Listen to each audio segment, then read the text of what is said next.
batas na nagbibigay pagkilala para sa mga kasambahay o ang Republic Act 10361.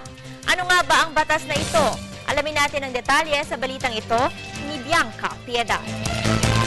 Sa sarili mang bansa o sa ibayong dagat, isa sa maituturing na modernong bayani ang mga kasambahay. Kinabibilangan ng mga kasambahay o domestic workers ng mga yaya o nursemaid, cook, hardinero at tagalaba o sino mang gumagawa ng gawaing bahay sa araw-araw kapalit ng buwan ng kita.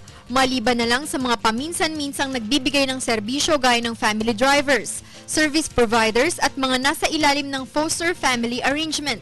Itinatakda sa bagong batas kasambahay o Republic Act 10361 ang pagkakaroon ng kasunduan o kontrata sa pagitan ng kasambahay at employer. Pero labag sa batas ang pagkuha ng kasambahay na bababa ang edad sa 15 taon. Magkakaiba naman ang halaga ng pasweldo depende sa rehiyon na kinaroroonan ng isang kasambahay.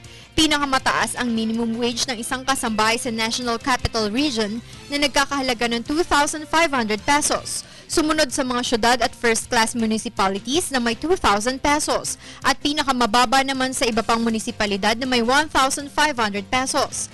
Dapat din mag-issue ang employer ng payslip tuwing araw ng sweldo. Dapat din magkaroon ng resonableng pahinga ang kasambahay at taunang leave naman na may bayad para sa mga kasambahay na may 1 taon na sa serbisyo.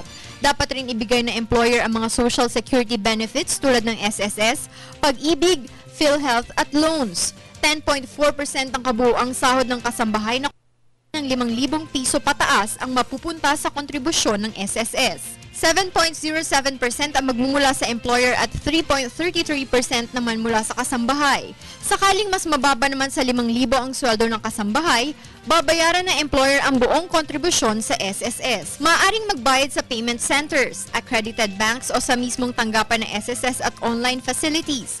Bukod dito, may tatanggaping 13th month pay din ang kasambahay na dapat maibigay ng bago magtapos ang December 24. Para ito sa mga kasambahay na may 1 buwan na sa serbisyo. Lahat ng benepisyo at gasto sa pagkuha ng kasambahay mula man ito sa lisensyadong private employment agency o hindi ay aakuin ng employer.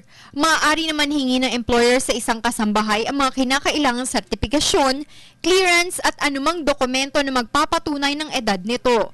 May contract templates naman na ipinalabas ang Department of Labor and Employment para maging gabay ng employer at kasambahay. Samantala, para sa karagdagang impormasyon kaugnay ng batas kasambahay, bisitahin lang ang website ng DOLE, ang www.dole.gov.ph. Nagsimula ang pagpapatupad ng batas noong ika-4 ng Hunyo ngayong taon. Para sa Telebisyon ng Bayan, Bianca Piedad.